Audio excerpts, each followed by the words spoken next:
Good morning, everybody. Welcome to BizChicks TV. This is the place where you can find tips and tools to help you do business better. We're here to help you run a profitable business that's fun to run and to take the hassle out of your hustle. And we are here this morning talking tech in a way that's easy to understand. I'm here with my friend and colleague, Miss Francine Gregory, real estate entrepreneur and tech diva. I'm Terralina from California Cover Ups, and we are the Biz Chicks. We want to just welcome you, those of you watching live and on the replay, and those of you who are in the clubhouse or will be in the clubhouse. We want to say welcome, welcome, welcome to the broadcast. As you can see, our friend is on the road today, and she'll be in the studio, but she'll be still on the road for just a short part of this journey. So I want to get started because, I always like to talk about different things that are going on in various industries. And lately, I've been fixated about these robots that are helping out in the area of agriculture. And I want to share this video with you guys.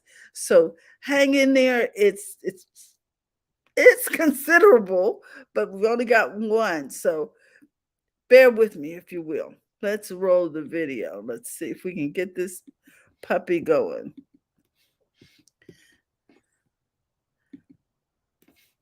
Okay, let's see.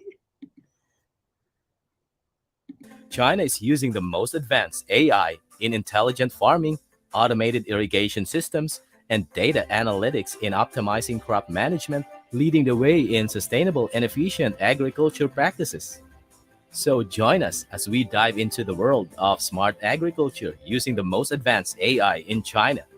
But before I get you there, be sure to subscribe and ring the bell icon for us to keep you updated with our latest content.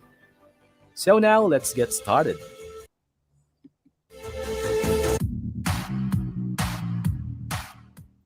Northeast China has always been an agricultural region, and the use of technology in the industry has revolutionized farming here.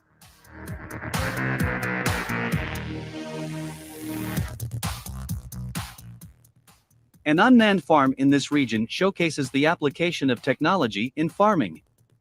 The farm is equipped with sensors, cameras, and robots to monitor and manage the farm's activities.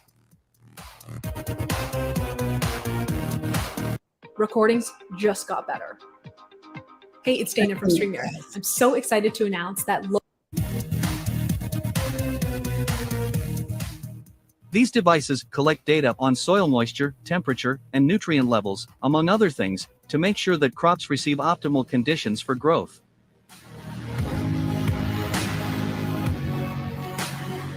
The satellites. The robots are used for activities such as planting, watering, and fertilizing.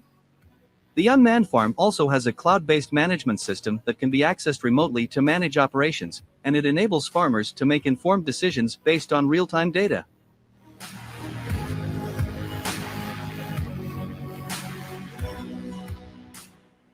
In China, smart factories are being used to increase agricultural production efficiency. The use of technology in agriculture has increased productivity and efficiency by automating tasks that were previously performed manually. The smart factory is equipped with advanced technologies such as artificial intelligence, big data analytics, and the Internet of Things.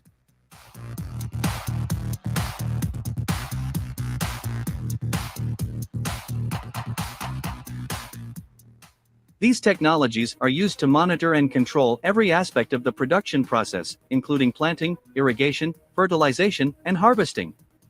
The use of robots in the smart factory reduces the need for human labor, making the process faster, more efficient, and less costly.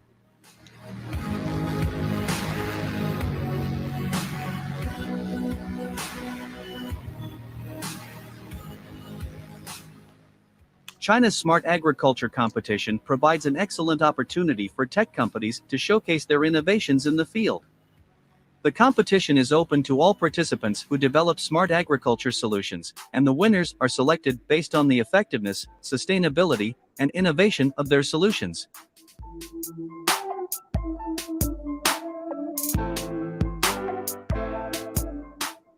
The competition has been instrumental in promoting the use of technology in agriculture, as well as encouraging the development of sustainable and environmentally friendly solutions.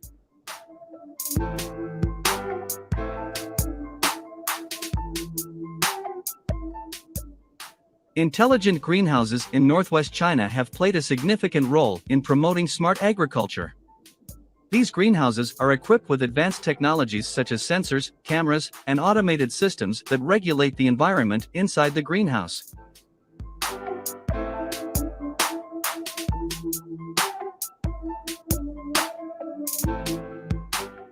The sensors monitor the temperature, humidity, and CO2 levels inside the greenhouse, and the automated systems adjust the conditions based on the data collected.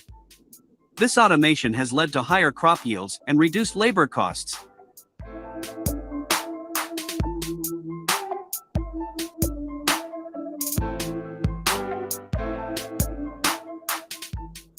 The intelligent greenhouses also have a cloud-based management system that can be accessed remotely to manage operations, and it enables farmers to make informed decisions based on real-time data.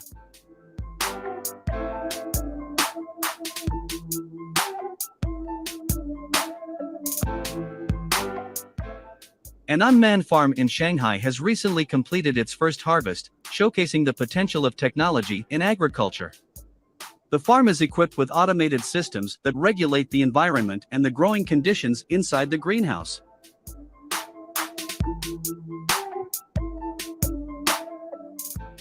The farm is also equipped with robots that perform tasks such as planting, watering, and fertilizing, reducing the need for human labor.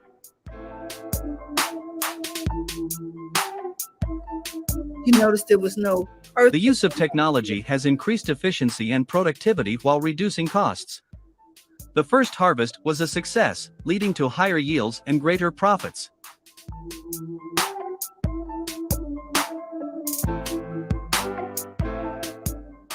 In central China, raising pigs has become a high-tech industry with a 26-story building dedicated to pig farming. The building is equipped with advanced technologies such as automated feeding systems, temperature control systems, and waste management systems. The use of these technologies has led to higher productivity, lower labor costs, and improved animal welfare.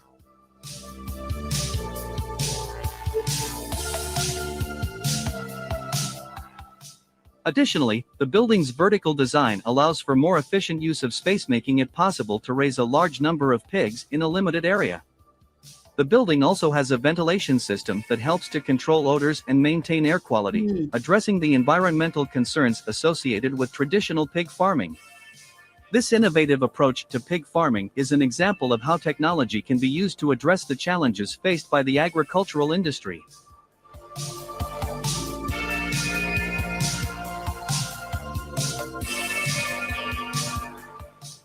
In China, a rural woman has become a drone pilot, using advanced technology to promote intelligent agriculture. She uses drones to monitor crops and collect data on soil moisture, temperature, and nutrient levels.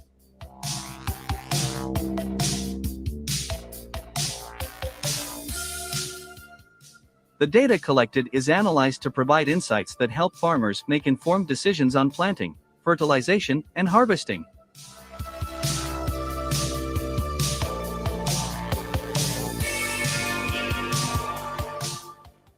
The use of drones in agriculture has led to higher yields, improved efficiency, and reduced labor costs.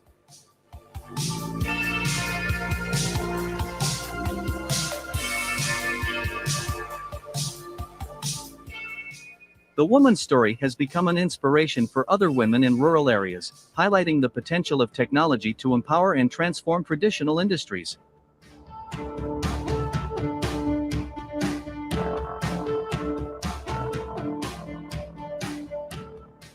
In China, unmanned harvesters are making summer farm work more intelligent.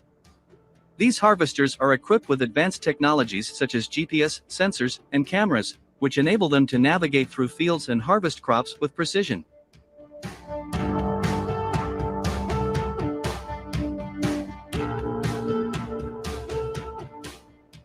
The use of unmanned harvesters has reduced the need for human labor, making the process faster and more efficient. Additionally, the data collected by the sensors and cameras is analyzed to provide insights that help farmers make informed decisions on crop management.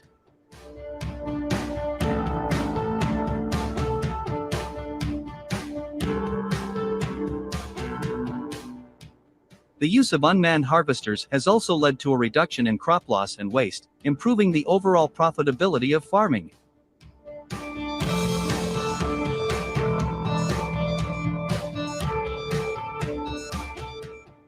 In Hunan, China, smart agriculture is being implemented during the spring farming season.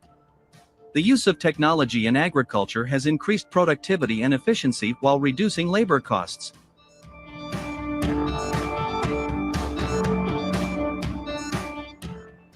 Smart agriculture practices in Hunan include the use of precision planting equipment, automated irrigation systems, and the integration of data analytics to optimize crop management.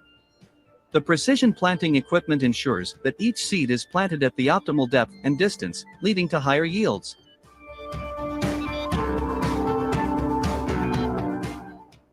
The automated irrigation systems ensure that crops receive the appropriate amount of water, reducing water waste and increasing efficiency. The integration of data analytics helps farmers make informed decisions based on real-time data, leading to better crop management and higher profits.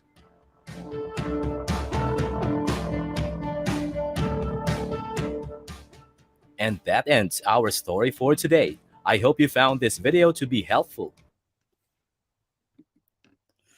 So, I am hoping that you found this video to be helpful. I got a couple of comments here. Let me see what's going on. Yeah, and Facebook user, could you tell us who you are, please? With regard to the pigs. She said, or they could just stop farming animals that are more intelligent than dogs. That would be cool. And then she says, or they say AI is creating the plant-based food that replicates bacon for those that don't want to give it up. Yep, that's true. Remember, we saw that wheat that barley that was growing beef on it or something, Fran, Yeah, a I couple of remember years that. ago. It was way crazy. But what I thought, the reason I wanted to share this is because we've been talking a lot about AI, and I wanted you to see some of the applications in the different industries. And it is very deep in the farming industry. In fact, I saw a video on a milking machine where you know how well, I don't know if you've ever been to a farm where a dairy farm, but when I was growing up, they had milking machines, but you had to actually put the machines on the udders by manually. However, this machine finds the udders, milks the cows, and then it opens the gate, and the next cow steps in, and it finds the udders. I'm like, whoa, okay. I'm sure the cows are happy about that. It probably, because it's probably warmer than our hands were anyway. But it's less painful if you didn't quite get the apparatus on right and Correctly, yeah. stressing out the cows and messing up the milk. Just, it's just phenomenal. But when I saw the fact that they were harvesting pigs in that building, because you know pigs have quite an odor, I was glad to hear the sentence about and they are handling the odor. But 37,000 pigs inside 3,700. It was 37. I'm just still 3,700. You're right, 3,700 I, inside this building. I'm like, see, because the whole thing to me is that they're still confined, and yes, it's still not confined. it's not free range. Yeah. No. Okay.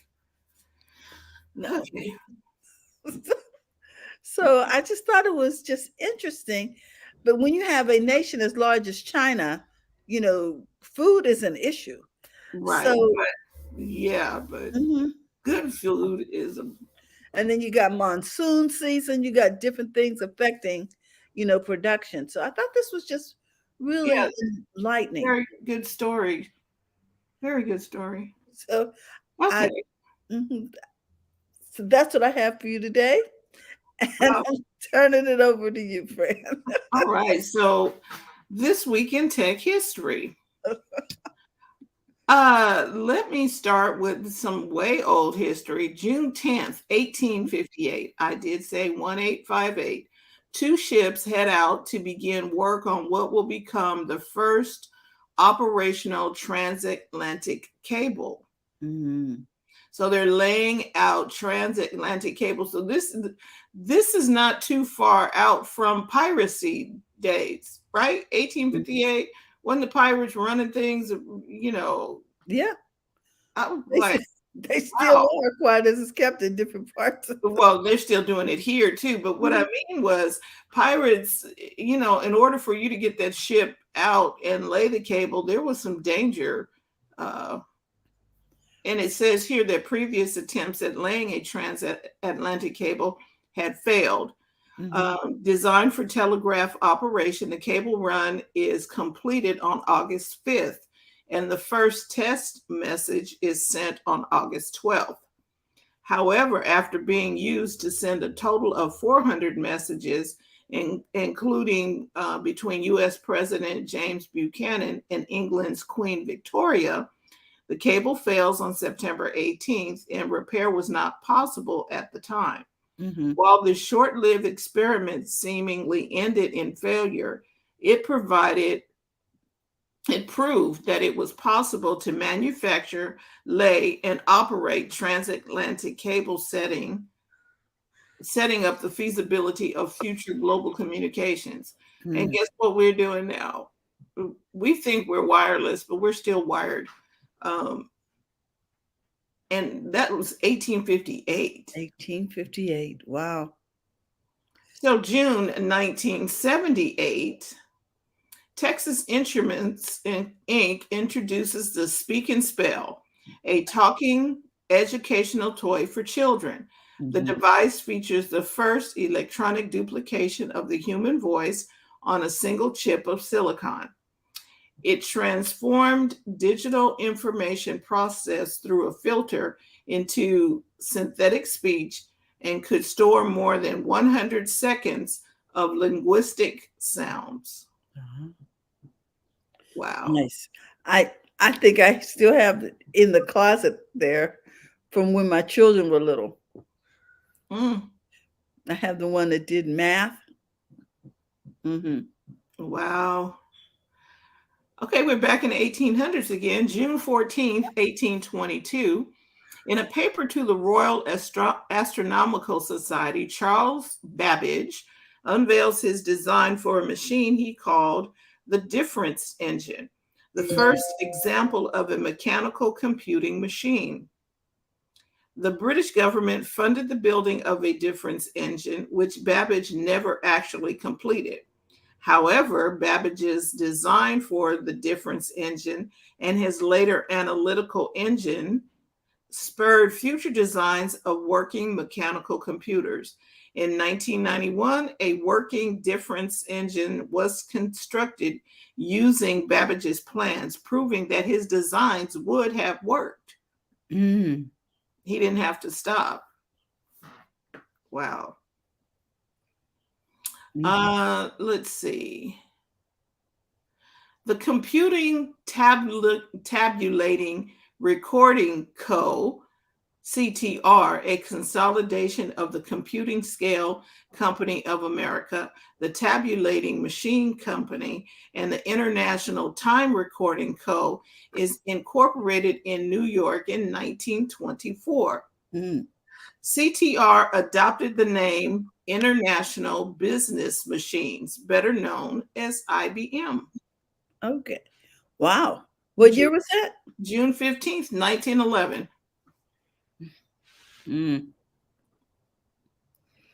So they came together, wow, and then adopted the name International Business Machines, which was a lot easier than all that other stuff they had going on. Yes. So June 15th, 2006, Bill Gates, chairman of Microsoft, Steve Ballmer was CEO at this point, announces that he will transition out of his day-to-day role at Microsoft by July 2008 in order to dedicate more time to the Bill and Melinda Gates Foundation.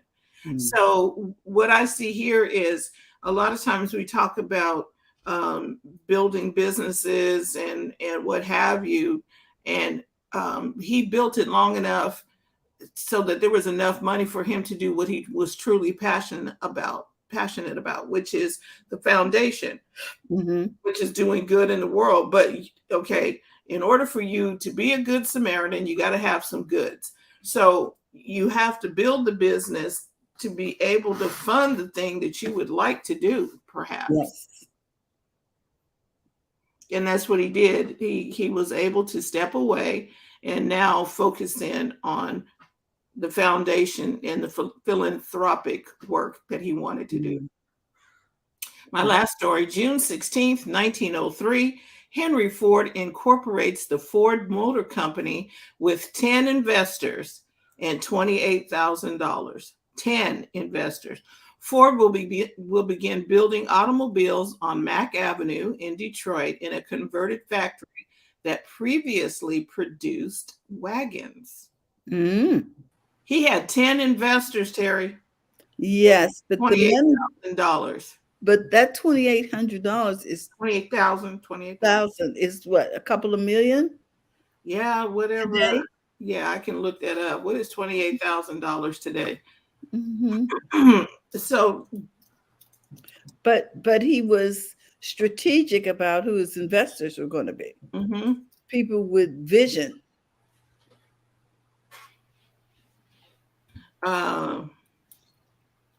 What year was this? Let me look back here. 1911. Hey, TJ. Hello. Okay, wait. 1903. Oh, 1903. And so I'm like, really? What is $228,000 in 1903? What is the value? 1903, man.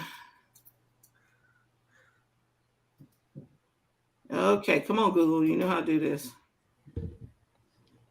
28,000 in 1903 is equivalent in purchasing power to about $967,676.82.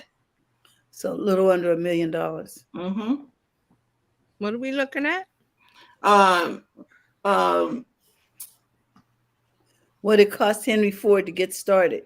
Oh, yes. okay. His initial money he put up was $28,000. Right. Okay, which was a lot back then.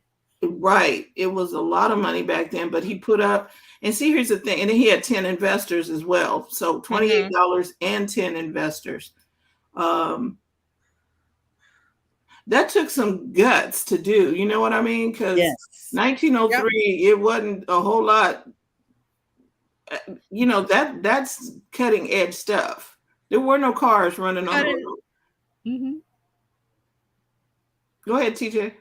No, I just said cutting edge tech back 1903.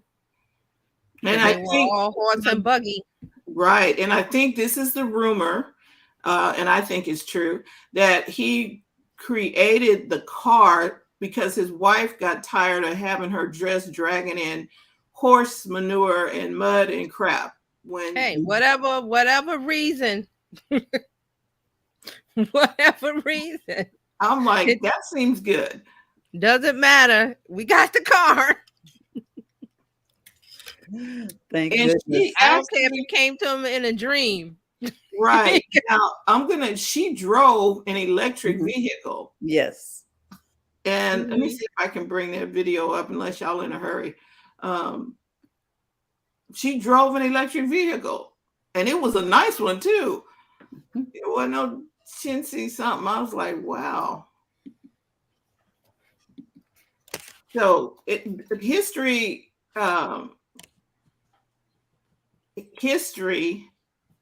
is let me find my thing. Oh, I love history. History is my favorite topic after data, numbers.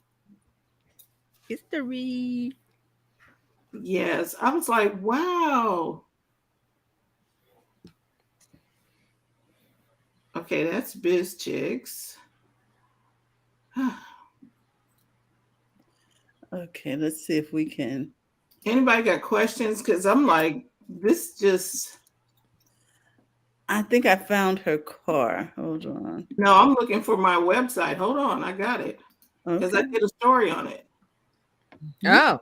I did. Women lead the way. Mm-hmm.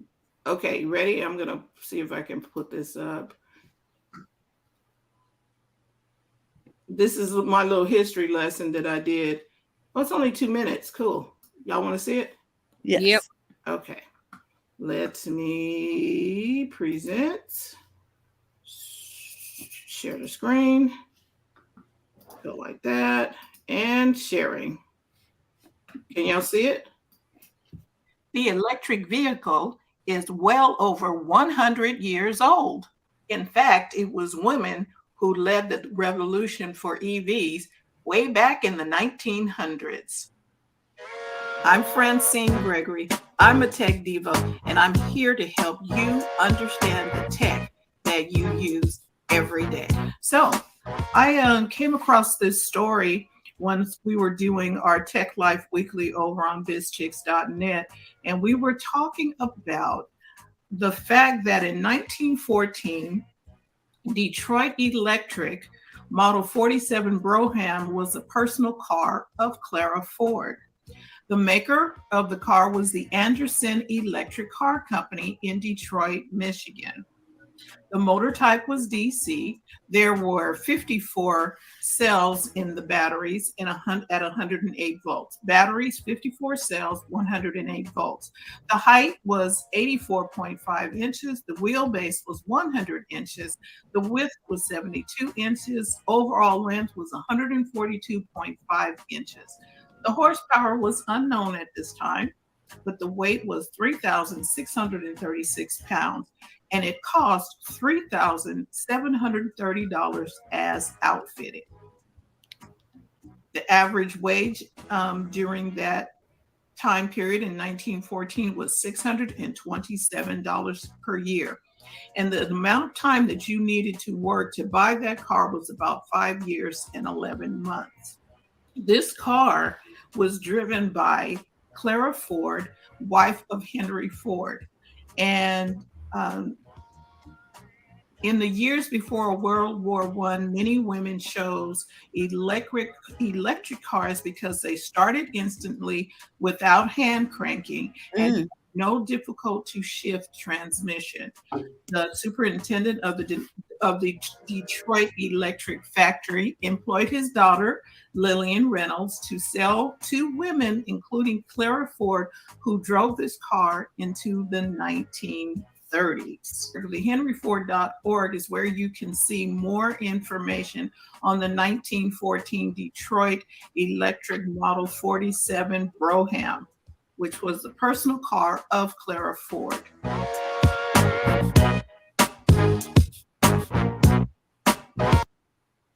Nice. I like that channel. I just subscribed. Woo! Thank you. I like that. That was nice. I love that. I gotta do some more, but I was astounded. I was like, say what? We talking about electric cars right now, and right. No, that's good to know. It happened over 100 years ago, and guess what? Women were the ones pushing it. It was a woman selling the cars. Yes. And who was that? Where they had it was supposed to be some kind of new thing where there was no haggling and it was great for women. Saturn. That's right. There you go. And they acted like it had never happened before. Here it is at the beginning of the industry. Everything old is new again. They just reworked it. We know why it didn't survive because because the gas they have a very powerful there's a word that they for government and they advocate Lobby, yes. Right. So they lobby for, hey, we got to sell this gas we pump, this petroleum we're pumping, so we need gas powered cars. Right. They call them ICE now, but Mhm. internal combustible engine, and Right. that thing was dangerous. You Right. turn in there cranking that thing, and it could go boom anytime Right. you want now. But They hey, didn't care about none of that. petroleum companies don't care. They got petroleum to sell. They got gas to sell. They need a car. Well, I was liking the fact that that car was decked out on the inside. I was like, Oh, oh, Yeah, it was really pretty. it was that was nice. cool. I like the fact that they said it started up right away. No cranking. I'm not out in the weather. See trying what to get this- happens? Innovative ideas, and they get stopped by greed of. Mm. But we're not gonna go down that road today. No. And TJ, I think you have the floor. Yes, Okay. indeed. All right. Well, we got a lot this week in social media news. A lot. So are you ready? Mhm. I think I got a seatbelt on. And I've got some YouTube news that ties into Fran's new channel that she introduced. You guys missed it. She introduced her new channel. Pretty cool. So we got some YouTube news. All right, so what's happened this week in social media news and update? Well, if you didn't know, there was a big to do with Reddit this week. Has anybody heard that? No. Reddit. I saw Reddit was doing some stuff, but I don't know what it was all about. Reddit was in the news. Now let's talk about it. So Reddit had a major outage this week. Uh-oh. Because thousands of subreddits shut down. Now, let me explain, because I know you don't use Reddit. Reddit is made up of communities. Okay. Called subreddits. Anybody can start a subreddit. I have several. I haven't done anything. It's like a ghost town, but they're there. So you can set up a community around a topic. So there are lots of subreddits about ChatGPT, about books, entertainment, TV shows, Marvel Universe. You can find your people there. Okay. And you can have a conversation. So this showed that lots of conversation was going on. So one subreddit in particular, I believe, I forgot the name of it, that shut down. They went private. Oh. So they kind of locked the door and said, well, if you're not already in the subreddit, you're not going to see what's in here, because you don't have to join. The good thing about Reddit is you don't have to join the subreddit. You can see what's going on. If you want to make a comment or ask a question, then you have to join. That's kind of like a Facebook public group. Facebook has the same kind of setup where you can see a public group, but you can't respond, but you can see in. Okay, so that's what's going on with Reddit. So there was one, I forgot the name of it, that it said, okay, we're going to shut down. All the other subreddits shut down, which shut down Reddit, because the users make the content. Just like every other Facebook, who makes the content? We do. Instagram, who makes the content? We do. If we don't make the content, there's nothing for that app to do. So think about the power of that. Reddit to show that. So why did they shut down the subreddit? Because they wanted to protest that Reddit is making changes to its API. Now, API is, I'm not going to go into it. It's just a little connector between, and Twitter's going through this too, between Twitter and another app. So it's like they can siphon off the content from Twitter into their app. Okay. Reddit has the same situation. If you remember Twitter had Twitterific as a third-party app. TweetDeck. Yeah, not Tweet. They bought TweetDeck. There's a couple others. So when Twitter first started, 2007, there were lots of other little apps that use the API, which is just code, to take the content from the main thing, Twitter, and siphon it to their app, and they rearrange the content. So they may say, hey, you like this experience better over on our app. So Twitter has API problems. That was the last couple of months or something where Elon Musk shut off the API. So third-party apps Like social media management apps could not connect to it and let people post. All right, Okay. so Reddit has the same thing. Now, Reddit this week said, okay, we're not providing the API for free. So up until now, it's been free. Twitter was free. Now Twitter's in buying and saying, well, we can't give you this for free. You're going to have to pay. So if you own an app, that means your cost goes up. So Reddit has an app called Apollo, which I've used, and it gives you Reddit information, but it lets you customize it differently in that app. So the Apollo app announced it has to shut down because it can't get the content through the API from Reddit, because Reddit wants to charge. So the guy that set up the Apollo app said it's going to cost him like $20,000 a month or something, or Month. he had a big number. Was it 20,000? It was some huge number. So he says he has to shut down. Well, if you like that app, Apollo, you're upset. So that means you have to go to the main app, Reddit, which is what Reddit wants, because Reddit doesn't make any money when you use another app. That's like Instagram, and there's a third party app and you siphon everything from Instagram. Instagram's going to go like, well, you're not using Instagram. We can't make any money because you're over on that other app. Right. So this is what all of the social media platforms are doing. They're now starting to charge, which, I mean, they should, because there's server costs involved with this. So they can offset that cost by making a charge. That's what Musk is doing. But it angers the users and it angers the developers of these apps. So now everything that was free on social media is now you're starting to see, well, we can make money off of it because we haven't been making money. Reddit has never been profitable, I believe, but it's a thing that people like.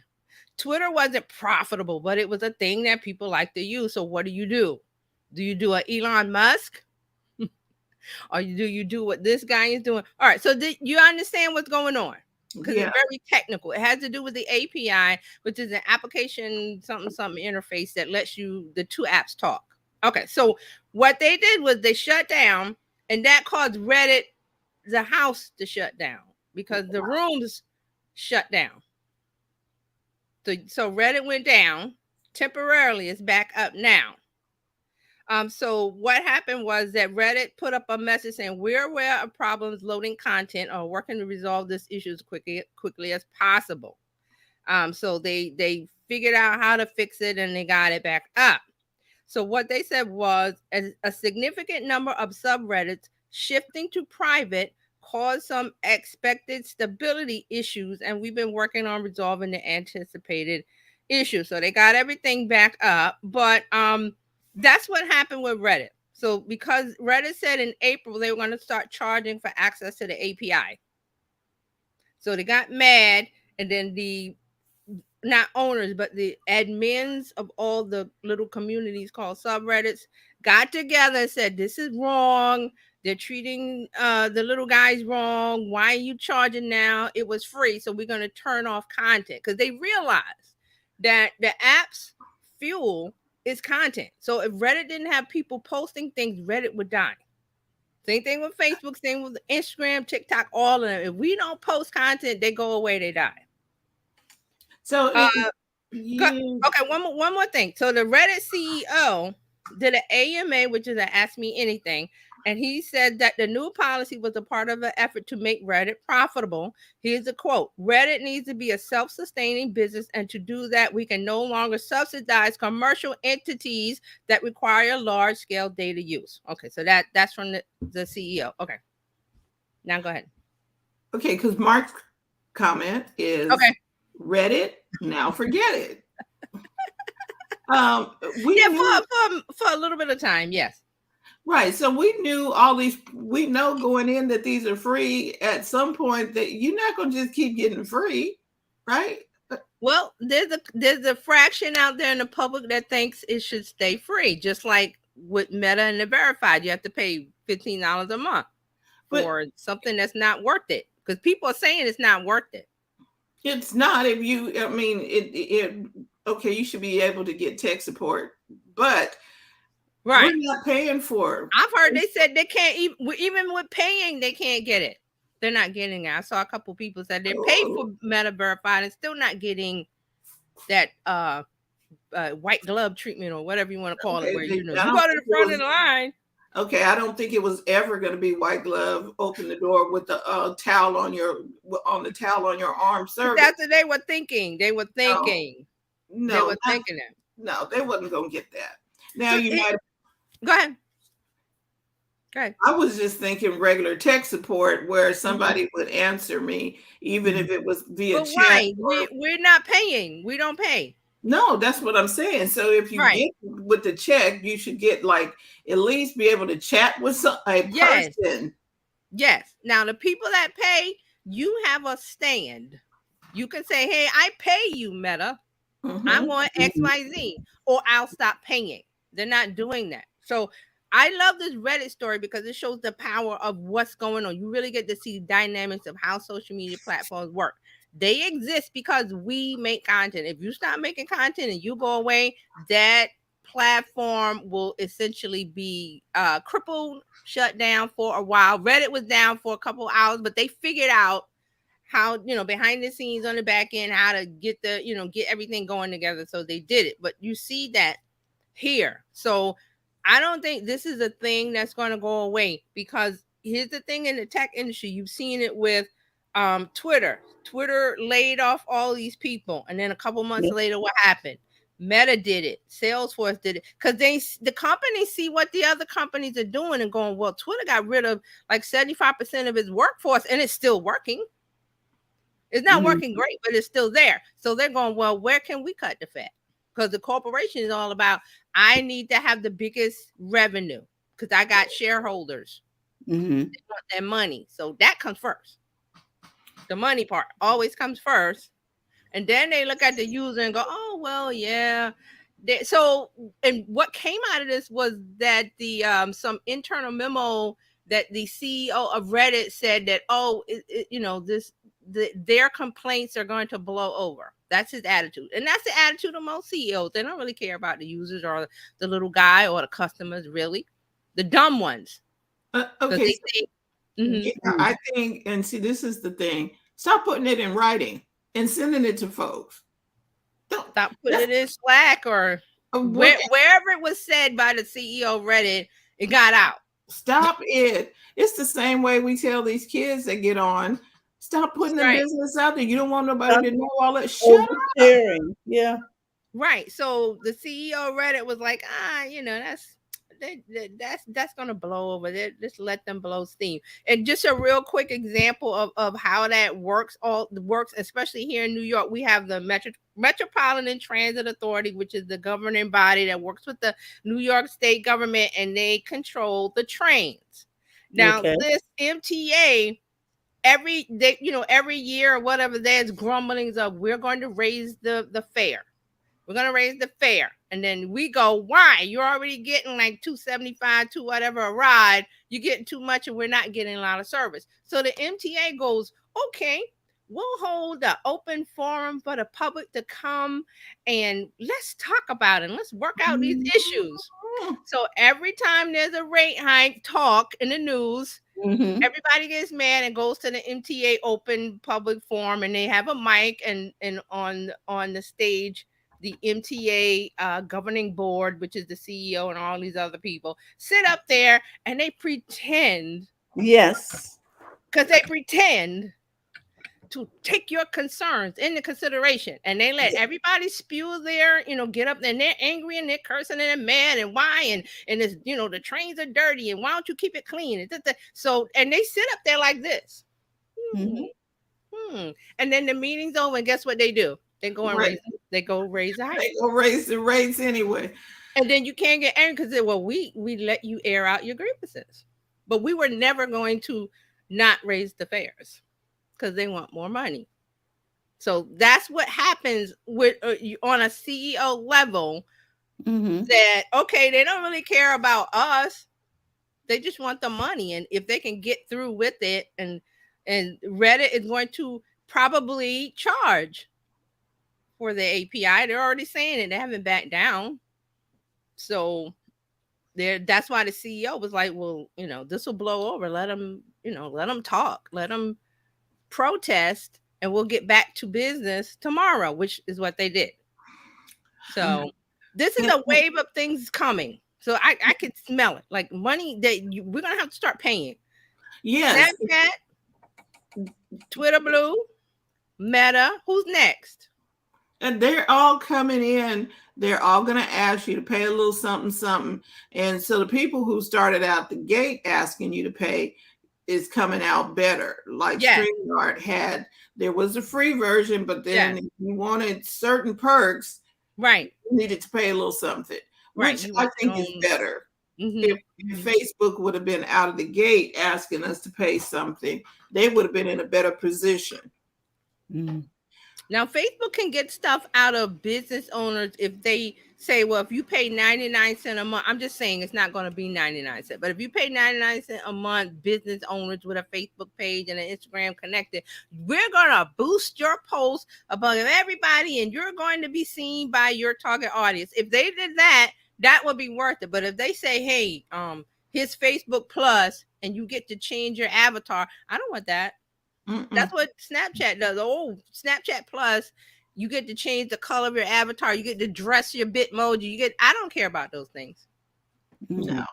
But if Facebook gives me more engagement, more whatever, and you're going to be at the top of the line and everybody's going to see your post, yeah, I'll try that out. I won't continue it forever, but I'll try it out. Right. Mark said, this explains why TJ sent me an invoice for watching this conversation. And what it is that people don't realize it, and especially about the Instagram stuff we talked about when the CEO said there's an algorithm and they got mad. I'm like, this is free. They could charge you to post. They could actually charge us to make a post. Right. And they're starting to smell that in the water. They're starting to smell that they can charge. And if they may start saying, okay, you can have 5 posts for $5. They're coming. Yes. They're coming. So TJ said it here first. It's coming, people. It's coming. And who led the way? Kind of Twitter. And just a real quick news, I'll jump over the other stuff. Twitter is looking at charging for if you can't, you won't be able to send DMs. You'll be able to send a certain amount of DMs if you're not in Twitter Blue. If you're in Twitter Blue, you can DM all you like. But if you're not in Twitter Blue, they're going to limit your DMs. So that's what Musk is starting to do. If you're in Twitter Blue, you get to do this, you get to do that. If you're not in Twitter Blue, he's going to limit your tweets. Like you can only tweet once a day. That's not the rule, but I'm just saying they're going to do that because it pushes people into paying for Twitter Blue. So that's what Twitter's working on. Like now they're working on the DMs. Next is going to be Spaces. Next is going to be because, they have money issues. And Musk is trying to figure out how to get people to sign up for Twitter Blue. What is it? $4.99 a month, $8.99? Yeah, I don't know what it is. I'm not, because I don't pay attention. Whatever it is, that's recurring monthly income guaranteed because those fools will pay. I'm sorry. Those people will pay for it. Yeah. They're not giving me anything. I don't care about, okay, oh, if you're in Twitter Blue, you get to have longer than 280 character posts. Whoop-de-doo, I don't need that. I'll just daisy chain mine. I could just connect them. Thread 1, 2. You've seen that where the threads are connected. I don't have a problem with that, but some people out there are paying that money so they can have a long post because it does 280 characters and then there's a more button. And then when you tap the more button, you get to see the person's entire post. I'm like, I don't really care about that. So that's what's going on. Just, I don't know when Facebook will charge, but I got a feeling they will charge and we have to be ready, but they're going to have to give me something. Facebook. Yeah, you're going to have to give me something. I don't know what. And see, here's the thing too. And maybe you get a particular, okay, so if you're in the check community, the blue check, whatever color check it is, maybe you get some advance notice on stuff where they tell you things and give you like privileged Yeah. information. Like if you sign up to some people's YouTube channel, you Mhm. get special information. The That's membership. The YouTube has the membership where you join and you pay 99 cents or whatever it is a month, and you get special videos that they don't put out to the public. right. So if you can get people to join your membership, by all means join it. And Mark has another. Hey, Mark. Hey, Mark. Mark says what they should do is charge you for racist, homophobic, sexist, MAGA-free Twitter. I say I've said I don't even pay attention to Twitter anymore. I just go to see. Okay, the latest news is still happening there in a sense. Right, and Like, then because you can get trending topics and stuff. right. And Breaking news. But see, TJ, but you gave us some really good insights. I'm going to say you trained us well.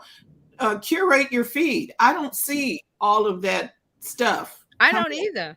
I don't see it come up in my feed. I see the people that I'm following, and sometimes they may send me something along the lines of what I'm following. That's because when you first go into Twitter and sign up for Twitter, they ask you things you're interested in. Right, your interest. It's interest based. So, and again, like Fran says, if you set it up right, and you still see one or two sneak in, because people will retweet other people's tweets that you're not following, and that could be problematic. Well, you can block that person, block that. You just go in and block, and then it's like, okay, I'm good. I'm good, because Twitter was a good thing, and now it's not a pleasant place to go. But you got to make your community unicorns, rainbows, flowers, whatever the thing that you like. Make it MAGA free, troll free, hate free, and that's not saying some people may say you're hiding in this, you're hiding in the sand, putting your head in the sand, but I get that anyway. If I turn on my TV, the news is going to tell me what's going on with 45. I don't need to go to Twitter and see, I want to have a pleasant experience. Right. Because you can do that on social media. You just have to do a lot of work in the beginning. You got to plant your garden, and then. Well, we do that with print media too. We decide which articles we're going to read. Right. Right. When the newspaper, when everybody bought a newspaper, what did you do? Just turn the page if you didn't want to see it. So turn the page online. Don't, I know it's there, but you have to make it where for your mental health and your wellness, you got to surround yourself with the topics that put you in the right frame of mind. Right. And I just choose not to go down some of them rabbit trails. Yeah, because you turn on your TV, the news is going to give you the horrible. I don't even watch local news anymore, like at night, because it's just this and that, and I'm like, I don't need to go to sleep with that on my mind. So I know it's happening, but I don't need the details, because some of the things they say on the news is very like, why would you? I know you have to inform us, but it's such a negative focus. Right. So. And Mark says, I see it. Since Elon took over, the feed is now filled with people that I do not follow and that my followers do not follow, even after continuing to indicate that I don't want to see this. Right. See, that's the problem. That's the problem with Twitter. And that's why people are leaving and going to Blue Sky. Since we're talking about, go ahead, Fran. And since we're going to talk about Twitter, I'll jump to it, because I had some stuff about Twitter-like stuff. So my thing is this: I don't have to wade in that pool if I don't want to. And they are not responsible. Okay, so if they decide to change whatever they were doing, decided to promote stuff that I'm not interested in, I always have a choice to go somewhere else. They are not responsible for, I guess what I'm saying is they're not responsible for the stuff people post. Right. Sense. Right. Because they just gave people a platform, whoever these platforms are, they gave people a platform, and now the people can be idiots and post crap like they Right. do, or Right. they can be well-rounded people. Pleasant people to, and that's how it is in the real world. That's society. And I know a lot of people say, well, why do we hear about all these horrible things? They were always happening.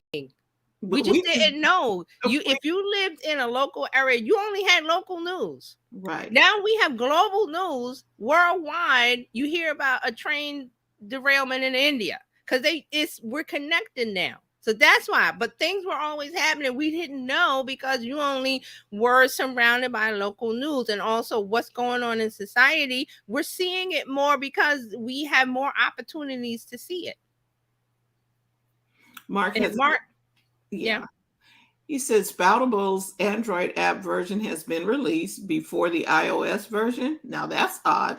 iOS version is released next week. Thank you for knowing. I have been busy. I haven't kept up with Spoutable, but Spoutable is one of those alternatives that people are loving it. And the guy that runs it, I forgot his name, Chris something. He's very vocal about he will shut things down. He will shut things down because they had a big discussion about something about books, people that write adult books and sharing content or sharing images, something about that. And he was like, well, the rules are for pornography, not your book, blah blah blah. With if someone's on the cover, the man shirtless or whatever. They took it to a new level because he said pornography, that's not pornography. That's an adult book that whatever. So he shut it down. He's like, listen, I'm not allowing pornography on Spoutable because look what happened to Twitter. It's over there. If you want to find it, it's there. Nobody's shutting that down. It's there. It's there. So on Spoutable, he's like, I'm not doing that. I will shut you down. I will turn you off. I will shut your account off. And people got mad at that. Why? We want a place that doesn't have. But the trolls want to come in and be able to troll out. They want to disrupt. So there was a big discussion about that a few months ago, and he was like, "I don't care." And he said, they got mad with that. Yeah, and they got mad with his attitude of, "I'm going to run things because this is my app. If you want that, go somewhere else." And this is my ball. This is my bat. This is my field. Either you're gonna play along with my rules, or you didn't create this is my house. And he's very, if you follow him on Twitter, he's very vocal about certain things, and he will talk and say things, and people say, "Oh, you can't do that because you own the app." It's like, what? If somebody is on Twitter talking about me as a business owner or a company or what, I'm going to say things in my voice, and if you don't like it, don't follow. I said, don't follow him. Don't follow him if you don't like. Well, you shouldn't say that. You should say it nicer. What? He's just letting people know up front. You come over to Spoutable, this is how it works. You have to be nice. You have to follow by the rules. Mm-hmm. I don't allow pornography. I don't like this. I don't allow that. I don't allow that. Well, it's the same thing with Mastodon. They have rules that you got to follow over there. Wait, we got rules in the society that we live that we got to follow. And I see the comments that come his way, and he's very like, okay, he's taking it. And people are saying, well, why don't you turn off your comments, or why don't you block this, or why don't you just stay off? And it's like, why? Why? So if you don't like him, don't follow him. If you don't like Spoutable, don't go over there. If you have a book that you think doesn't fit in the rules of Spoutable, but you're mad because, well, you're shutting down the voice of the sex workers and the authors and this, he's not turning anybody's voice down. He's saying you just ain't bringing that over here. You know what pornography is. If your book doesn't fit into that, but it's on an adult theme or level, you're good. Why should I have to explain every little piece and nuance of this? Pornography, not pornography. It's very clear. Well, what if somebody has breast cancer and showed a picture of their recent child? I was like, what are you people talking about? What if? No. That's not pornography. Oh, but I'm afraid that you might shut me down.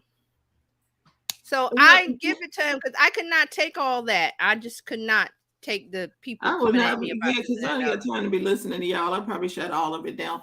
But the thing is that some of them went to Twitter with this and said, "Oh, he's a bad person and he's running it like a dictatorship and he's this and he's a troll and he's that." So they, you know what? Spout all you like.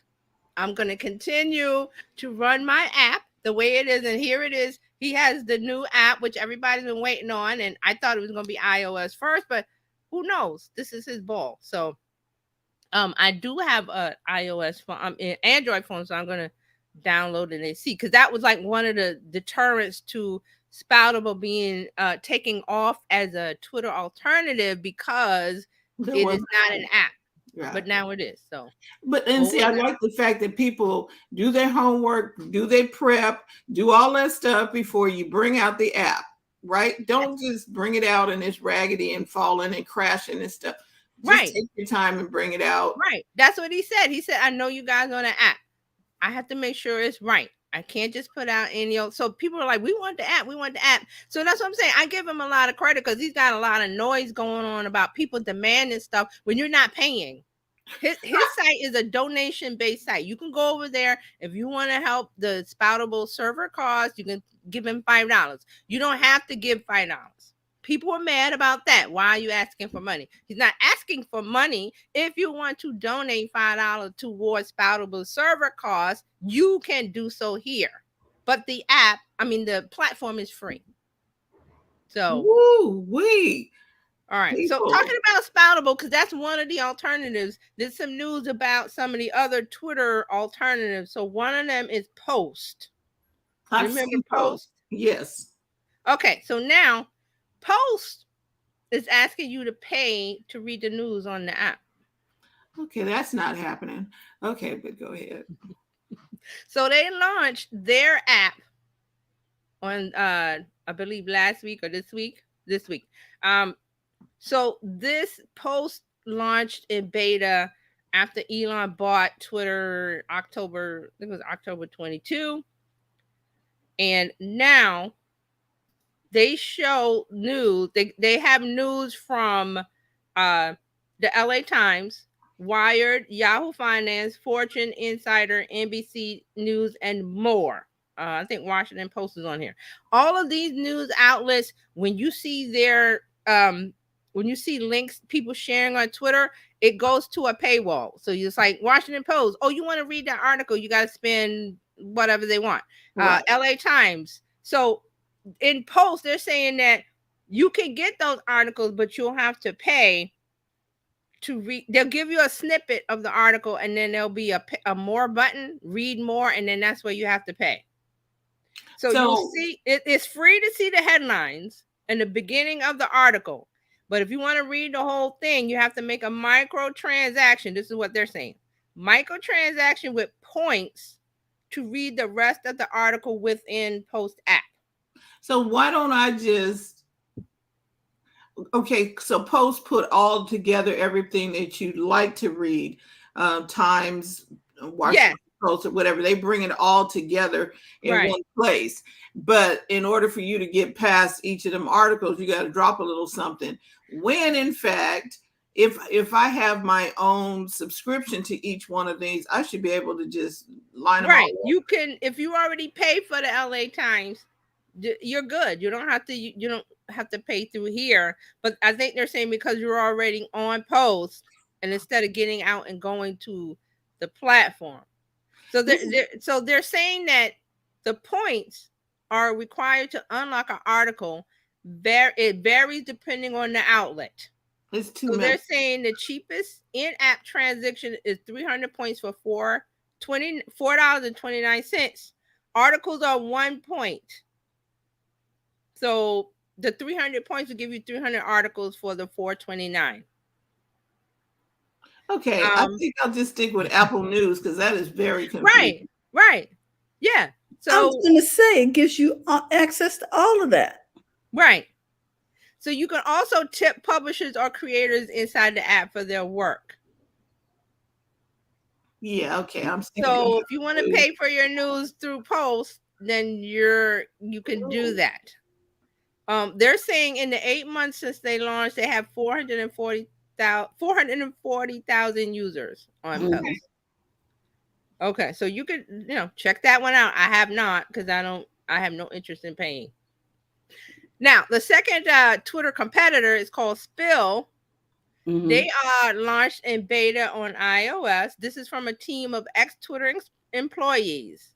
Mhm. So they launched an invite-only beta on the App Store. And this is from the Spill CEO is one of the ex-Twitter employees. And he was laid off. He started a new company and raised 2.75 million pre-seed round. And Spill is a visual first multimedia microblogging app with an interface that looks kind of like Tumblr. When you open the app, you land on a feed. You see recent posts. The posts are in the app. It's called Sipping, as well as algorithmically served posts.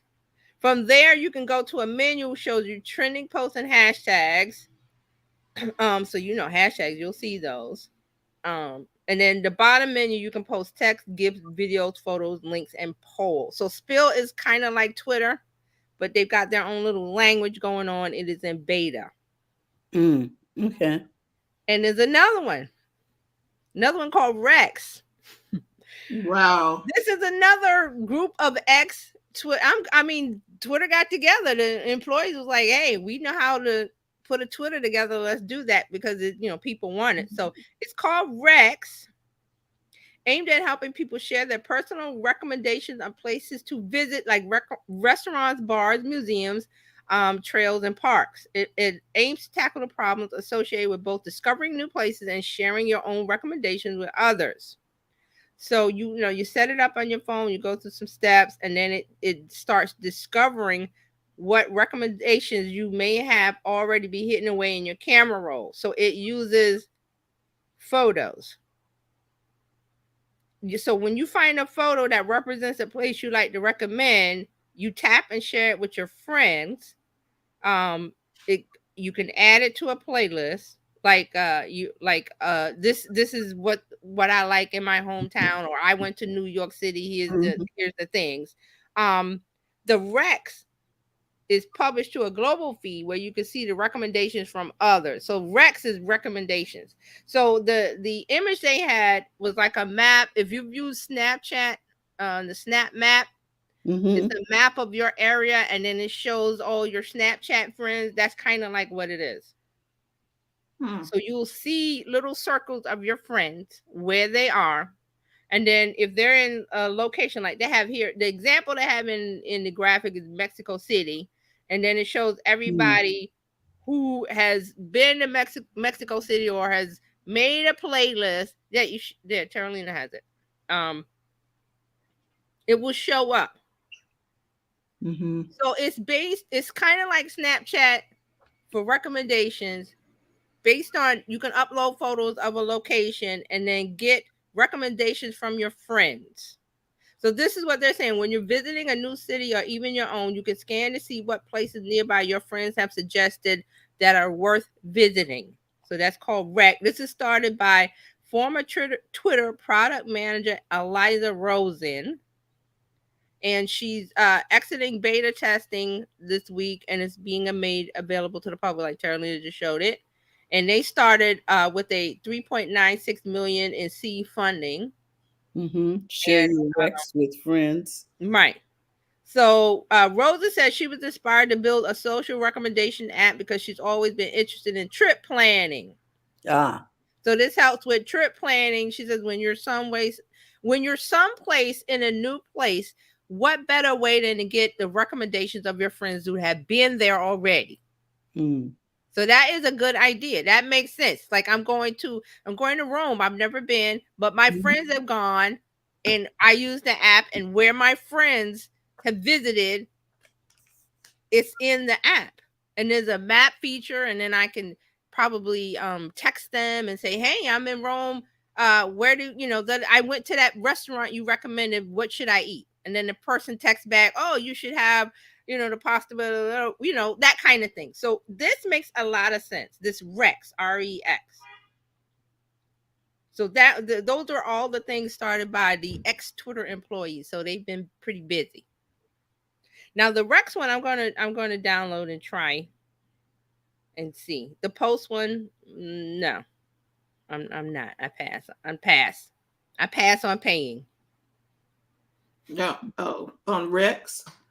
Yeah, REX. No, I'm gonna try Rex. I pass on Post. Oh yeah, Post no. Yeah, so Terralina has it there on the screen, so it's available to download. I think that's a lot of fun. Right, because it's going to be like Foursquare, right? Yes. Well, kind of like Foursquare, because Rex, I like that idea because, like you said, if I'm going to, like we went to, where were we in New York? And Lake of Queens, a good place to get some food. And then I can recommend a car wash that ain't going to tear up your car. Right. From your friends. And see, now it's not like there aren't websites galore that tell you where the best places to go when you're in New York, the best places to go when you're in Italy. There's already websites like that, but you have to search through and read them and find out which one is the best. But your friends, because you're friends and they've already been there, they know what you like and what you don't like, and you take recommendations from your friends over a stranger. Right. Because there's plenty of travel websites that tell you go here, go there. How can I trust that? Well, I trust my friend because they went last year and they told me about it. And I saw the pictures and now I'm going. So this app lets me easily, with a map, find out where to go. And then I can talk to my friend through the app. I'm here at the restaurant that you went to last year. What should I have? What's your recommendation? See, Rex recommendation. So it had seed funding. I see this one going. I see this one with legs. So it says discover Rex from people you trust. Yeah, see, people you trust, because the information is there. You could Google it, but can you trust that? I don't know that person, but I know my friend, and they went. Yeah. So see, that's the connection. It's more personalized than me, because we're in a world because of ChatGPT, and now I don't have to go to Google and type in a keyword and search through a list of websites and decide which website has the right information. Can I trust that? Can I? Now we live in a world where ChatGPT you will ask it something and it gives it back to you. I don't have to search. I don't have to discern. I don't have to discover. I don't have to wonder. I mean, you do have to check what ChatGPT gives you, but they have the plugins with Expedia and all the other travel sites and restaurant sites. So see how things are becoming, where it used to take 10 steps to decide where to go for dinner.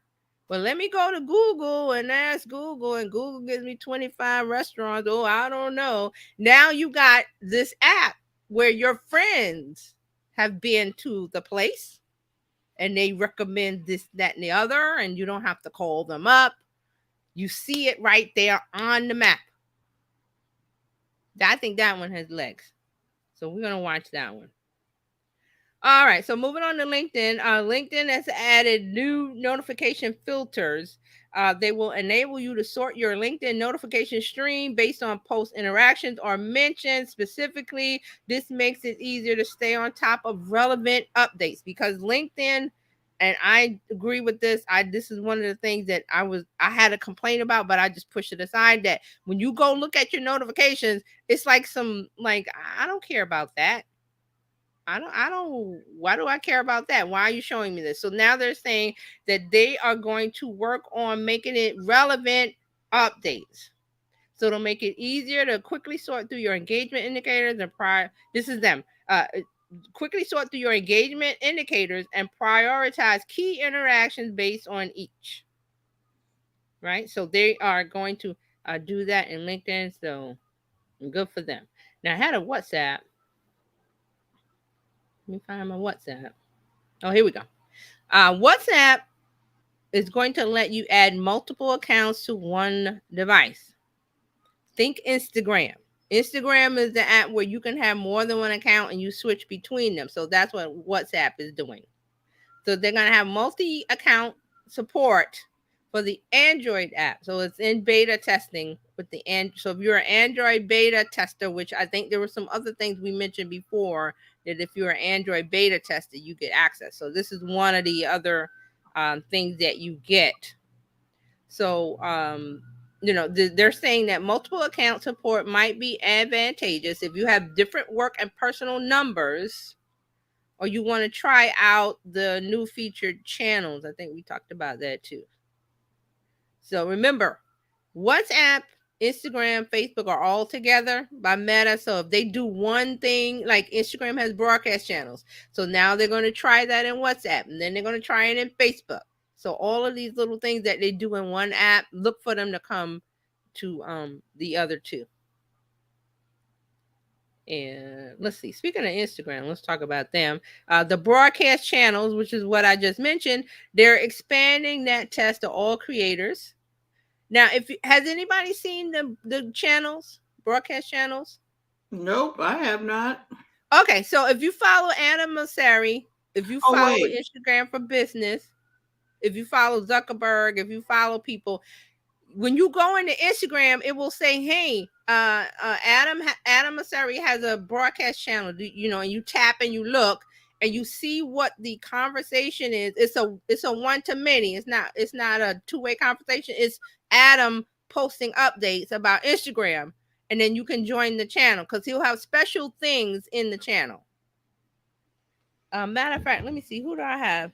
Yeah, Mark says yes, I am too. Yeah, I'm subscribed to Mosseri's channel and Zuckerberg's channel, and right. I've been waiting to get a channel, but me too. Okay, so I'm glad you brought that up, because if you're a business account, you will not get channels. It's only for creators. Remember, I talked about that last week. If you're a creator, you get the good stuff. So don't look for that for business channels.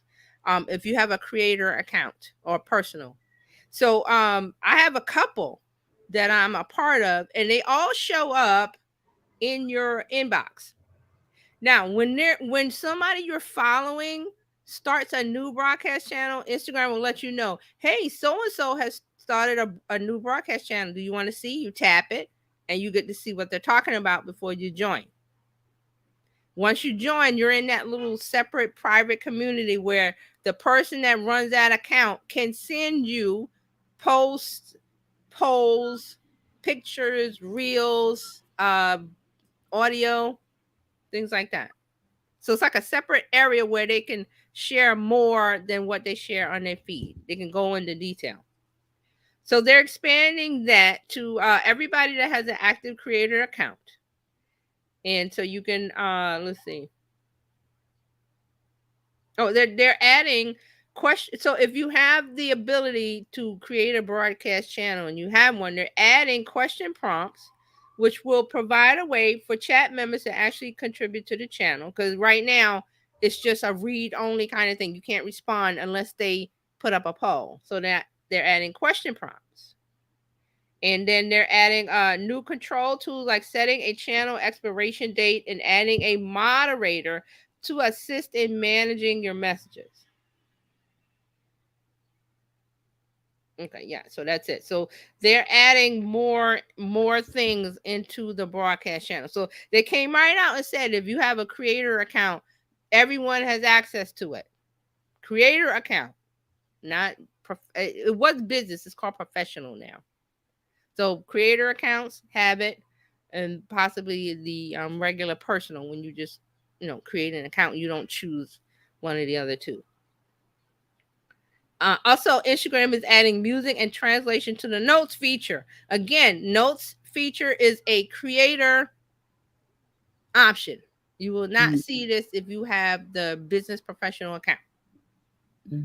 The notes feature is just in your inbox. You'll see little circles that look like the stories. But it's a note feature where you can write a note to people who are in your inbox. It's very confusing. So now they're adding music to that, and people were going, why? Why do I want to add music to a note? I don't know. Instagram says if you want to express yourself. In case you want to sing your with a song. If you want to express yourself with a particular song. Okay, but how I don't even know how to get to the notes. If you have a business account, you don't get it. If you have Oh, a creator account, you go to your inbox. okay. You go to your messages, and it's a In case you circle want to at the send a top. singing telegram, Hmm? it, you can sing. You can send a singing telegram now. Happy birthday. I don't know. So people were saying like, what do we need that for? I don't know. So they're saying now you'll be able to include a song in your note, which will then be highlighted to users in the note shelf at the top of their inbox, so they can tap through and listen to the song. Mm-hmm. Why? I have no idea. So Well, Meta says adding music to your notes will help you express yourself. You'll be able to include a 30-second clip of a song along with a caption. Hey, this is how I'm feeling today, and you put the song in there. Don't worry. Yeah, be I happy. don't know. I mean, and again, this is creator accounts only. Yeah. So how do you find notes? Okay, wait. Do I have It's what's in your when you go to messages, everything is there. You don't find it. It's there. Mm-hmm. And you have to be a creator. If you're a business professional, it will not be there. Broadcast channels will not be there. Okay. Well, I just want you to know that regarding our former conversation, that Mark said I have rules, and I'm just waiting for one of you to break one. I'm looking at you, Terralina. But what are the rules? How do we don't know the rules, Mark. Give us the rules. Okay, so that's what's going on with Instagram. Mhm. Let's talk about Meta. Meta has some new tools for creators. Again, this is why I specifically emphasize that word over and over, creators. Mhm. So Meta, you're a creator, you get all this great stuff. If you're a business, get over there and run an ad. Mm. Um, Okay. that's just how they're doing it. Okay. So they have a new inspiration hub in the Facebook professional dashboard. Again, this is confusing. If you have if you have a business page on Facebook, they push you over into something called professional dashboard when you have your Okay. page because of the new page experience. You will see it because when you go to manage your page, there's something at the top that says, "Oh, something about professional dashboard. You should blah blah blah." I ignore it, but don't ignore it. Just tap on it and go through and see. So that's a new area where they're putting all the information and tools and things for business owners, but now they're doing it for creators because now Facebook has all of these things where you can have more than one profile. I think it's 5 profiles, and Oh, then you can stop. yeah, it's confusing. It's confusing. So Nice. let's try to make a little sense out of it. So they are trying to help Facebook creators Mm-hmm. maximize their reels creation efforts with a new inspiration hub in the Facebook professional dashboard, which will highlight top reel trends. Will give you data on the most popular hashtag topics and music at any given time. So they're making it easier for that to also access popular reels templates. They have a new template hub in this reel what is it called? Inspiration hub. And also, they're adding some things to the professional account, a daily checklist, which will provide direct action to help you grow your following. There's also something called a creator to follow unit, which will highlight rising stars in the app to potentially interested users. Professional mode creators will have a follow button appear alongside their name and comments so they can track new followers through conversations. And they're adding more reels data into the professional dashboard, which is reach numbers, engagement, new followers attributed to specific reels, and retention graphs showing how long viewers watch. Now that's important because Instagram is showing you watch time. They started that Mm-hmm. last month, I think, and now Meta saying over in Facebook, we're going to show you watch time because that's a more important metric than likes or views. Remember, Mm-hmm. YouTube does this also. YouTube's top thing that they like if you can get people to watch a video all the way through. That's watch time. The more videos you put up that there's 100%, well, I don't know if you get 100%, say 75% to 100% watch time, they like that, and then they show your other videos to more people. Does that make sense? So watch time is starting to come over to Instagram and Facebook with the reels. So that's going to be the real metric instead of the likes and the views. They've done some other things with their stars. Remember stars that you get for the videos and for the live streams on Facebook? They're doing something else with that. But there's a whole blog post on it, so I will post that later. But again, Meta is with Facebook. They're confusing all of us, especially with this professional dashboard and the creator dashboard and all the things they're throwing in the mix. All right, so that's Meta. We got a couple more.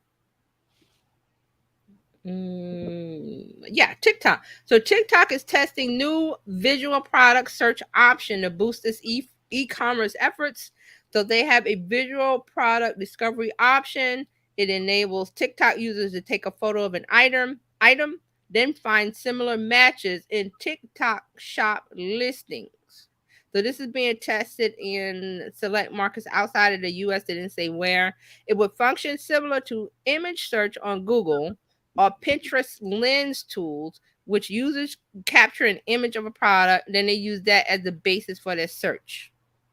So Google Lens has, I think it's called Google Lens, where you can take a picture of something like, oh, what are those shoes, or what are those sneakers, or what is that bag, or whatever, and then you take a picture of it, and then Google will tell you where to go buy it or where to find it. So that's what they're doing in TikTok. Visual product search option, all to get you to spend more time in the app and buy. All right. I think I have. Let me make sure. Okay, speaking of Google, let's talk about them. They have a new AI-powered virtual try-on tool for clothes. So they have a new form of AR, which is augmented reality, try-on process that Snapchat, we talked about Snapchat doing this. They have more accurate visualizations of how clothing will look on you based on your body type. So they have a generative AI process for trying on clothing. They have digital models that can better represent your body type. Now I have a picture. Let me bring up this. Thank you. Yeah, so you can see. And is this available to everybody? It's in Google, yeah. Okay. Oh, hold on. There's more. It's in Google Labs. Hold on. Let me find the picture first, and then. Oh, I hope I didn't close it. Did I close it? Let me see. Nope. Oh, can you see that? Yes. This is the notes. I meant to show this. This is what notes look like. Okay, whatever. That's still right. All right. Let me find the Google one. Did I? Oh, I think I might have closed it. Oh no, I don't. Let me see. Oh, here it is. You just have to open it. Yeah, so that I wanted to show what notes, because I was like, what notes? Where is it? It's in the inbox. Okay, this is kind of small. Let me zoom it. Okay. We can't really. All right, that should be big enough. Now let me share it.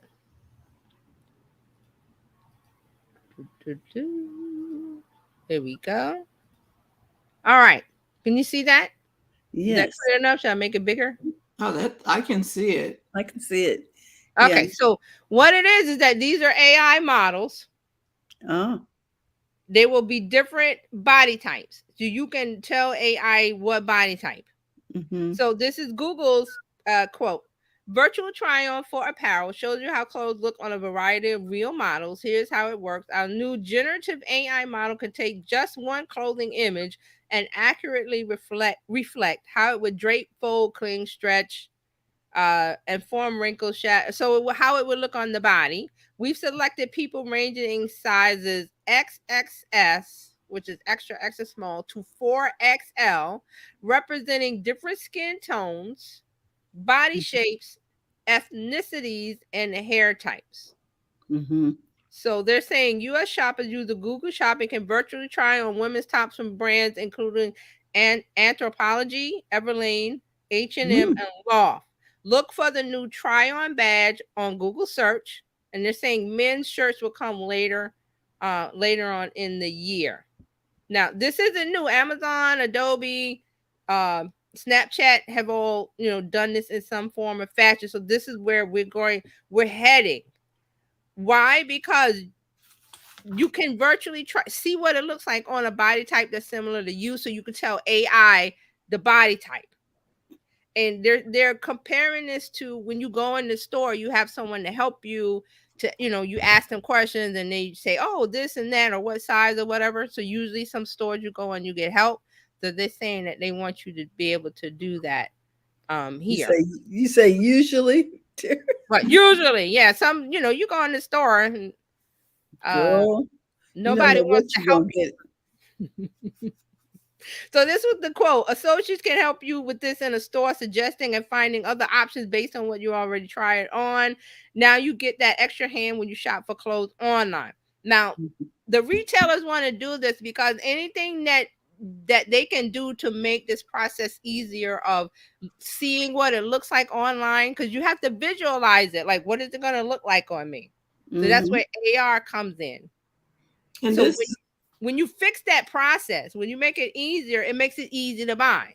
right, Because remember especially remember the Snapchat with the Halloween costumes? You could try it on your kid, and then there was a button to buy if you liked it. So that kind of shortens the process. but that makes it easier for shopping, uh, especially online shopping when you're like, yeah, I don't Yeah, you know. don't know. And then didn't was it not IKEA? It was some furniture place. It might be IKEA that IKEA did the has AR AR. inside the house with Yeah, they sofas do. and Yeah, yeah. AR had, IKEA had that. Yes. So it makes it easier to buy and visualize it being in your home or being on your body with an Mm-hmm. AI generated body type that's close to you as possible. And then you get to see what that top looks like, or what the pants or the dress or the outfit looks like. Because that is one of the barriers when you're shopping online. You're going, well, I don't, you Mm-hmm. look at the pictures, but you kind of have to, well, I don't know. And so this will help. That's from Google. Another thing from Google, they have AI powered travel and product search features. Hmm. This is using search generative experience in Google Labs. And I talked about this before. If you go to Google Labs, you can sign up or get on their test to have the new GPT section in your Google searches. And I have it on, and sometimes I turn it off because it's annoying, because it'll pop up at the top with all of the stuff, and sometimes I just want to find a website. So sometimes Mm-hmm. I turn it on and off. But you have to be in Google Labs. So what this is that when a user asks questions about a place or a destination in Google search, they'll see a snapshot that brings information across the web, as well as reviews, photos, and business profile details submitted by business owners. That means your Google My Business page. And when they're shopping for a product, uh, SGE, that's the short term for the search generative experience. SGE will show factors to consider along with product descriptions, reviews, rating, prices, images, and recommendations. This is similar if you've used you.com or perplexity.ai, is similar to that. Now, here's a quote from Google. They say, with this improved experience in SGE, you'll get useful insights to guide you along the way so you can spend less time planning and more time enjoying the plans you made. If you need to buy something that requires extensive research ahead, generative AI and search can be useful for that. And you'll have to be enrolled in Search Labs for that. And it's only available right now in English in the US. So that's Google. Hmm.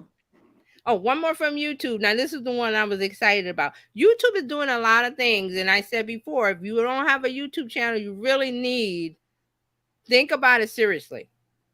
Because now YouTube has lowered entry requirements for monetization. Yes. Mm-hmm. They've announced lower thresholds for monetization in the app. So they're saying, this is a quote from YouTube, eligible creators will begin to be able to apply for the YouTube Partner Program earlier once they've met a threshold of 500 subscribers. Mm. 3 public uploads in the last 90 days, and either 3,000 watch hours in the past year or 3 million short views in the last 90 days. These new partners will unlock access to fan funding features like channel memberships, super chat, super stickers, super thanks, and the ability to promote their own products or YouTube shopping.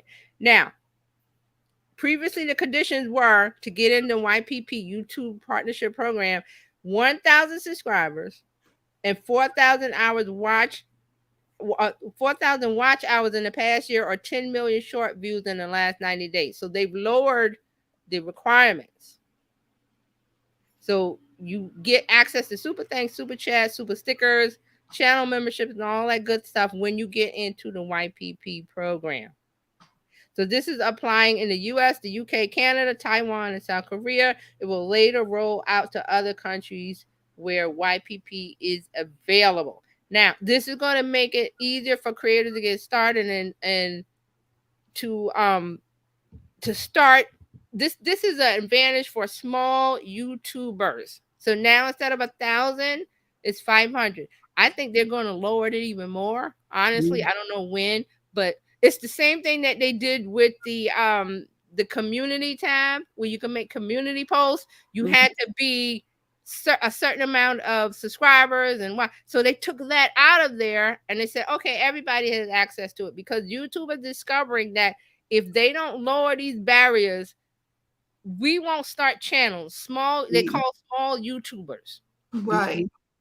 So they're trying to remove the barriers to keeping you from joining the YouTube partnership program, starting a channel, getting seen, and all these other perks that are in that YPP program where you have to have 1,000 subscribers. Because it takes a long time to get there, but once you get to the 1,000, it pretty much goes faster because you're getting better at making the right videos. That's why I was saying about Fran's channel. You know, it keep that up, because YouTube is doing things to help us who, you know, we don't have 1,000 subscribers, but they're trying to get an on ramp to, okay, let's lower the requirements, because that's going to make people want to make a channel, because it'll be a little bit easier to get in that program where they're sharing the benefits. So that's why I was excited about that from YouTube. Hey, what do you think of that?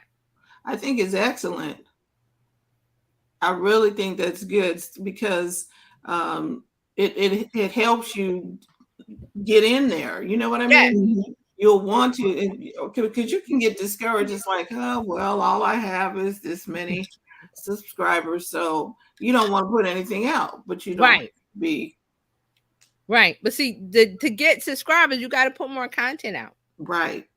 And then you have to tell the people that it's out there. Right. Right. You have to drive. You can drive people. That's the good thing about YouTube. When you have your URL to share, you can share it everywhere. And people don't have to have a Gmail account or account to view the video. So YouTube likes watch hours, watch time.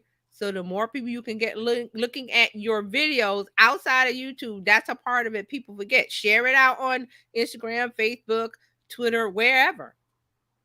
Pinterest, that's a good use of Pinterest. You can put an image and then the link can go to your YouTube video.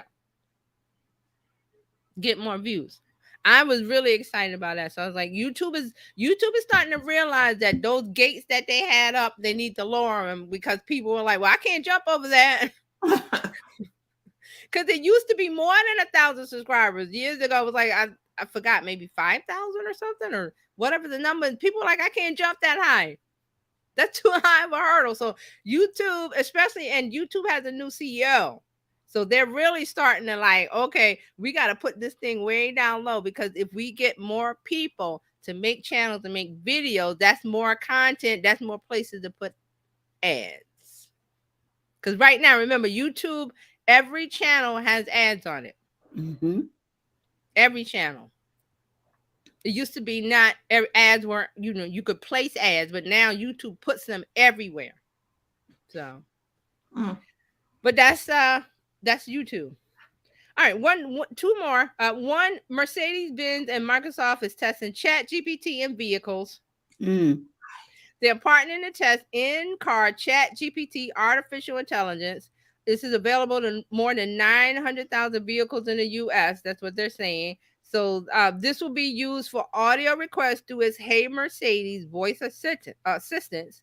And it's the first implementation of Chat GPT in a vehicle. So they're starting this beta program.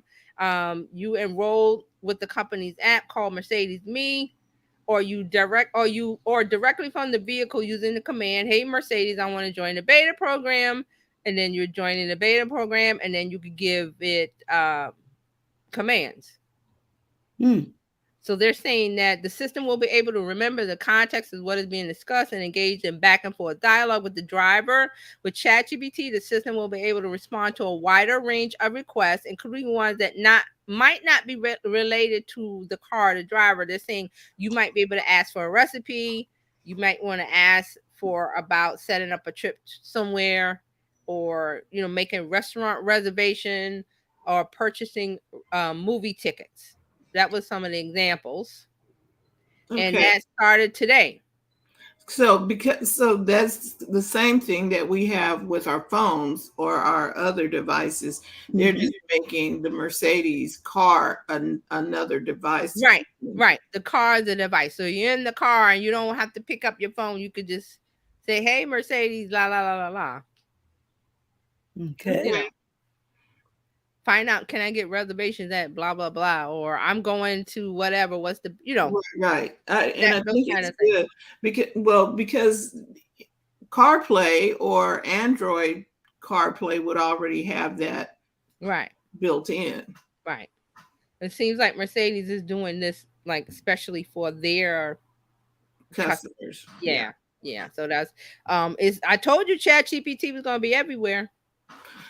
And I mean, and rightfully so. I mean, it makes it easy for it to go pull information instead of for us to go into a search. And because as a driver, you're driving. They want you to focus on driving, not trying to do something or whatever. So hey, where's the next restaurant? Okay.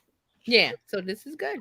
Now, the last thing with Microsoft, you can now ask Bing Chat questions with your voice, and it will respond with a voice. Okay, wow. What do you think about that? So you can go into Bing, and there's a microphone for you to talk instead of. Yes, that's always been there, but now Bing can talk back to you. Do you want to see it? Shut up. Yes, let's see. Do you want to see it? Okay. All right. So let me give you a little bit more. So it says, we know many of you love using using voice input for chat on mobile. Is now available on desktop by clicking the microphone. They support English, Japanese, French, German, Mandarin. And so it will respond to questions in its own voice. So let's do the demo. Woo! All right, let me pull it up. And do I have it? Is that it? Oh, I thought I had it open. I do have it open. Are you in Safari? Why won't it show me the Bing Microsoft Edge? Hold on. Oh, there it is. It just showed up. All right, can you see that? Yes. All right, so this is a Bing. This is Microsoft Edge browser, and you can go in. There's a page that comes up with all this news. You can skip it, and then you just click on Microsoft Bing, and this is Ask Me Anything.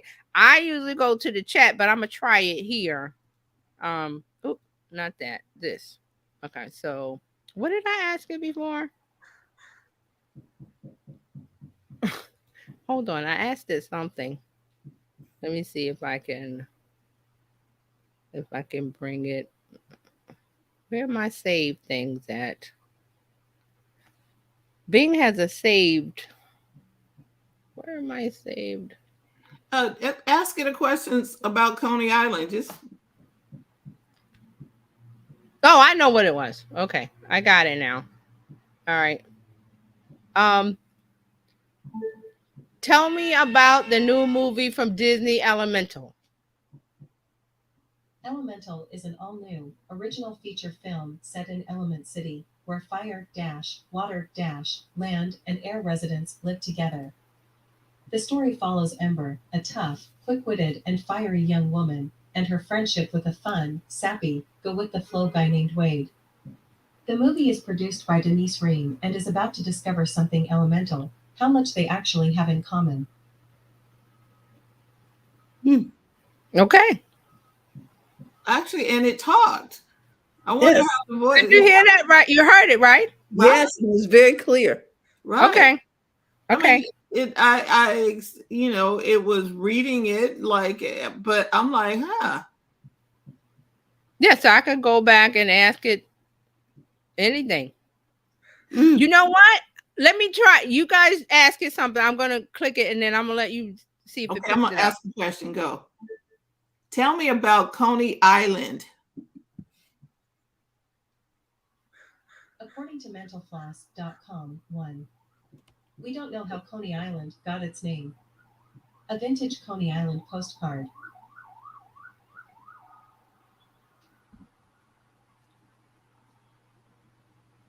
Okay. I didn't read that one.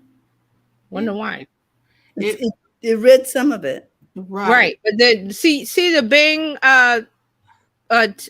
making the text, that's it there. I wonder why I didn't read that. Because It said from Mental Floss. Okay. But it did start to talk. It did. Carolina, you want to talk? You want to say one? We'll ask it about the. All right, hold on. Let me bring up. Hold on. All right, go ahead. Tell me about the 2024 Olympics coming up in Paris. Paris 2024 is an upcoming international multi-sport event that will take place from July 26 to August 11, 2024, with Paris as its main host city and 16 other cities in France and Tahiti as sub-sites. It will be the third time that Paris hosts the Olympic Games after 1900 and 1924, and the sixth time that France does so, counting the Winter Olympics. The Games will feature 32 sports and 329 events, including the Olympic debut of breaking. The venues will be mostly existing or... Okay, so there you go. Yep. Nice. Wow. Okay, I still don't want to use Bing, but okay. But okay, but all right, so let's talk about that, because I was in that camp too, but because you have to install the browser, they're working on that. Yes, exactly my point. I installed that browser to be able to go into the metaverse on AltSpace VR. You had to use in order to do certain things over there, you had to have the what is it now? The Edge browser? Edge browser. Yes, yeah. Microsoft Edge. Yeah. And so I have it. All right, so here's the rundown. If you don't want to pay for ChatGPT Plus, which has GPT-4, which is way better than 3.5 in terms of the answers you get and how you talk to it, you can use Bing for free. But you have to install the Microsoft Edge browser, which I did on this computer. I don't use it. Right. I forgot it was even there because I use Chrome. But when I want to use Bing for, because Bing will search real time where ChatGPT doesn't, the free version. Right. Because remember, it's limited to, it cut off at 2021. We're in 2023. So that's like almost 2 years of content that it can't access. So that's why I use Bing for that. Now, Bard I was using because it does the same thing. It has GPT-4 and it has real-time search, but they have changed Bard to where it won't do things anymore. Limited. You asked it to, because I asked it to summarize a web article, and it was like, they can't do that.